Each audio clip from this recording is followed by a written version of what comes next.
గుణింతాలు ఏత్వముతో గుణింతాక్షర పదాలు.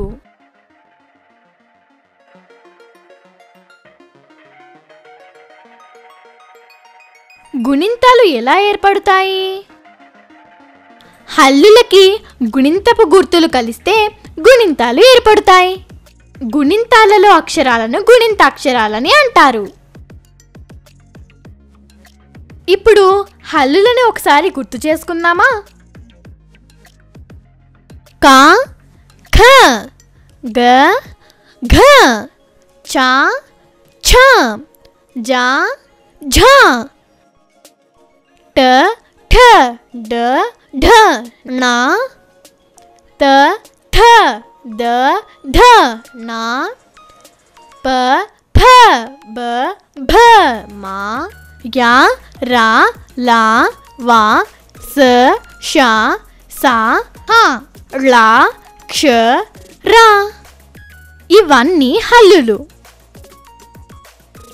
ఈ హల్లులకి ఏత్వము కలిస్తే ఏర్పడే గుణింతాక్షరాలు ఏంటో చూద్దామా?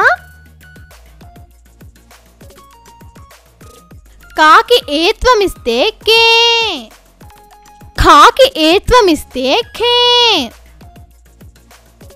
అలాగే గే, ఘే, చే, ఛే, జే, ఝే, టే, ఠే, డే, ఢే, నే, తే, థే, దే, ధే, నే, పే, ఫే, బే, భే, మే, యే, రే,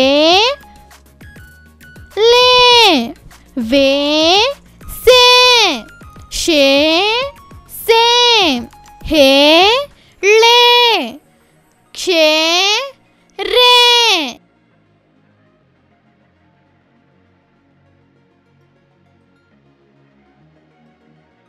ఏత్వముతో గుణింతాక్షర పదాలు.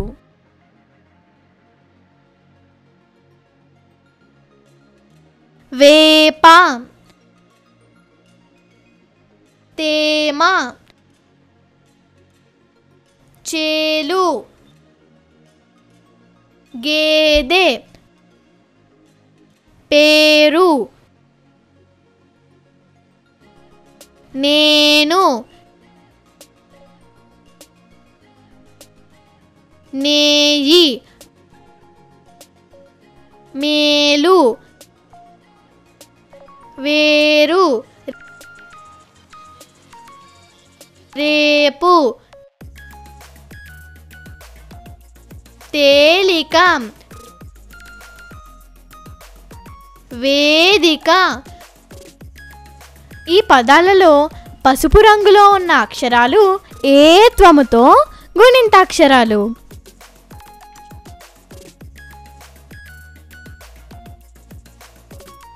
దేవుడు,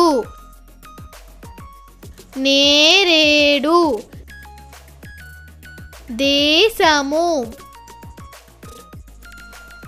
వేదము, చేతులు, తేనెటీగ, రేగుపండు, దేవాలయము, వేరుశెనగ చేను, పశువుల మేత, గుడి ముందు జేగంట.